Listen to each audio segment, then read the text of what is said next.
জনগণ চাইলে স্বৈরাচার শেখ হাসিনার সন্তানরাও রাজনীতিতে ফিরতে পারেন। হ্যাঁ, ঠিকই শুনছেন, খোদ তারেক রহমান নিজে এই গ্রিন সিগন্যাল দিয়েছেন। যে দলটির হাতে গত ১.৫ দশকে বিএনপির নেতাকর্মীরা সবচেয়ে বেশি নির্যাতিত হয়েছে, সেই দলের প্রধান শেখ হাসিনার সন্তানদের রাজনীতিতে ফেরা নিয়ে তারেক রহমানের এই নমনীয় সুর কেন? তবে কি তলে তলে আওয়ামী লীগের সাথে বিএনপির কোনো সমঝোতা হচ্ছে, নাকি এর পেছনে রয়েছে আরো গভীর কোনো রাজনৈতিক চাল, যা সাধারণ মানুষের চোখের আড়ালে? আজকের ভিডিওতে আমরা ব্যবচ্ছেদ করব রয়টার্সকে দেয়া তারেক রহমানের সেই বিস্ফোরক সাক্ষাৎকারের প্রতিটি লাইন। জানব কেন তিনি জামায়াতের সাথে ঐক্যের সরকার গঠনের প্রস্তাব সরাসরি নাকচ করে দিলেন এবং কেনই বা ভারতের সাথে বন্ধুত্বের নতুন সমীকরণ মিলাচ্ছেন। রাজনীতির এই দাবা খেলায় তারেক রহমানের পরবর্তী চাল কি হতে যাচ্ছে তা জানতে ভিডিওটি শেষ পর্যন্ত দেখুন। জুলাই গণঅভ্যুত্থানের পর বাংলাদেশের রাজনীতিতে যখন সাপলুডু খেলা চলছে, ঠিক তখনই এক বিস্ফোরক বার্তা দিলেন বিএনপির ভারপ্রাপ্ত চেয়ারম্যান তারেক রহমান। ব্রিটিশ বার্তা সংস্থা রয়টার্সকে দেয়া এক বিশেষ সাক্ষাৎকারে তিনি যা বলেছেন তা বর্তমান রাজনীতির পুরো সমীকরণকেই নতুন করে ভাবতে বাধ্য করছে। শেখ হাসিনা এখন ভারতে পলাতক, আন্তর্জাতিক অপরাধ ট্রাইব্যুনালে তার মৃত্যুদণ্ড রায় দিয়েছে। এমন আলোচনার মধ্যেই তারেক রহমানের মুখে ইনক্লুসিভ বা অন্তর্ভুক্তিমূলক রাজনীতির কথা বেশ তাৎপর্যপূর্ণ। তারেক রহমান পরিষ্কার করে বলেছেন, শেখ হাসিনার সন্তানরা বিদেশ থেকে ফিরে এসে রাজনীতিতে যুক্ত হতে পারবেন কিনা সেটা সম্পূর্ণ নির্ভর করছে জনগণের আদালতের উপর। তিনি বলেছেন, যদি কাউকে মানুষ গ্রহণ করে, যদি মানুষ তাদের স্বাগত জানায়, তাহলে যে কারোর রাজনীতি করার অধিকার রয়েছে। এখন প্রশ্ন হলো, হঠাৎ কেন এই উদারতা? এর উত্তর লুকিয়ে আছে বিএনপির ভবিষ্যৎ ভোট ব্যাংকের হিসেবে। আপাত দৃষ্টিতে মনে হতে পারে তারেক রহমান খুবই মহৎ হৃদয়ের পরিচয় দিচ্ছেন, কিন্তু বিশ্লেষকরা বলছেন এর পেছনে কাজ করছে গভীর রাজনৈতিক অঙ্ক। আর এই অঙ্কটা হলো গুড আওয়ামী লীগারদের ভোট বনাম জামায়াত ইসলামীর উত্থান। বিষয়টি একটু খোলাসা করা যাক। গত ১.৫ বছরে মামলার খড়গ এবং সামাজিকভাবে কোণঠাসা হয়ে আওয়ামী লীগের তৃণমূল এবং মধ্যম সারির নেতাকর্মীরা এখন দিশেহারা। তাদের কোনো নেতা নেই, কোনো দিক নির্দেশনা নেই। এই বিশাল কর্মী বাহিনী এবং তাদের সমর্থক গোষ্ঠী, যাদের আমরা আওয়ামী ভোট ব্যাংক বলি, তারা এখন যাবে কোথায়? ঠিক এই জায়গাটিতেই সফট গেম খেলছে বিএনপি। কিছুদিন আগেই বিএনপি মহাসচিব মির্জা ফখরুল ইসলাম আলমগীর প্রকাশ্যে ঘোষণা দিয়েছিলেন যে যারা ভালো আওয়ামী লীগার, যারা কোনো অন্যায় করেননি, তাদের কোনো ধরনের হয়রানি করবে না বিএনপি। আর এবার তারেক রহমান শেখ হাসিনার সন্তানদের রাজনীতি করার অধিকারের কথা বলে সেই বার্তাটিকেই আরও শক্ত করলেন। অর্থাৎ বিএনপি বোঝাতে চাইছে, তোমরা যদি আমাদের সমর্থন করো বা অন্তত আমাদের বিরোধিতা না করো, তবে আমরা তোমাদের জন্য নিরাপদ। এখন আসি দ্বিতীয় এবং সবচেয়ে গুরুত্বপূর্ণ সমীকরণে। সেটি হলো জামায়াত ইসলামী। মাঠে রাজনীতিতে বিএনপির বর্তমান প্রধান প্রতিদ্বন্দ্বী কিন্তু আওয়ামী লীগ নয়, বরং জামায়াত। সাংগঠনিকভাবে তারা অত্যন্ত শক্তিশালী এবং বর্তমান পরিস্থিতিতে মাঠ দখলে জামায়াত বেশ সুবিধাজনক অবস্থানে রয়েছে।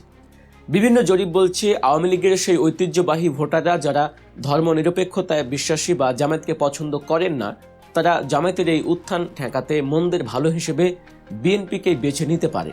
তারেক রহমান খুব ভালো করেই জানেন, আগামী নির্বাচনে যদি বিএনপিকে এককভাবে ক্ষমতায় যেতে হয় এবং ৩০০ আসনের মধ্যে নিরঙ্কুশ সংখ্যাগরিষ্ঠতা পেতে হয়, তবে জামায়াতের ভোট ব্যাংকে ভাগ বসানো হচ্ছে আওয়ামী লীগের হতাশ ভোটারদের টানাই সহজ।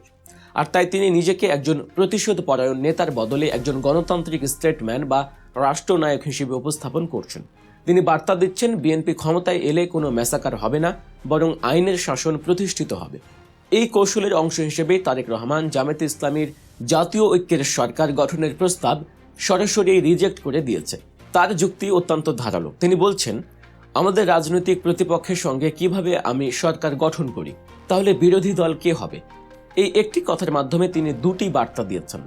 এক, আগামী নির্বাচনে বিএনপি একাই সরকার গঠন করতে চায় এবং তাদের সেই কনফিডেন্স আছে। ২, তিনি সংসদে একটি শক্তিশালী বিরোধী দলের উপস্থিতি চান এবং সেই বিরোধী দল হিসেবে তিনি হয়তো জামায়াতকেই দেখছেন, সরকারে অংশীদার হিসেবে নয়। বর্তমানে প্রায় ২৯২টি আসনে বিএনপির প্রার্থীরা কাজ করছেন, যা প্রমাণ করে তারা জোটের উপর নির্ভরশীলতা কমিয়ে নিজেদের পায়ে দাঁড়াতে চাইছেন। তারেক রহমানের এই অবস্থান আন্তর্জাতিক মহলের কাছেও বিএনপির গ্রহণযোগ্যতা বাড়াচ্ছে, বিশেষ করে পশ্চিমা বিশ্ব যারা বাংলাদেশে একটি সুষ্ঠু এবং অংশগ্রহণমূলক নির্বাচন দেখতে চায়, তারা বিএনপির এই সহনশীল রূপ দেখে স্বস্তি পাবে। বিএনপি প্রমাণ করতে চাইছে তারা আর সেই আগের উগ্র ডানপন্থী বা ভায়োলেন্ট রাজনীতিতে বিশ্বাসী নয়, বরং তারা একটি মধ্যপন্থী উদার গণতান্ত্রিক দল। এবার আসা যাক পররাষ্ট্র নীতির বিষয়। নির্বাচনে জিতলে বিএনপি কি ভারত বিরোধী অবস্থান নেবে নাকি চীনের দিকে ঝুঁকবে? এমন প্রশ্নের জবাবেও তারেক রহমান দেখিয়েছেন চরম পরিপক্কতা। তিনি আবেগের বশবর্তী হয়ে ইন্ডিয়া আউট ক্যাম্পেইনে গা ভাসাননি, বরং তিনি বলেছেন বাংলাদেশের স্বার্থ এবং সার্বভৌমত্ব রক্ষা করে যারা ভালো প্রস্তাব দেবে তাদের সঙ্গেই বন্ধুত্ব হবে।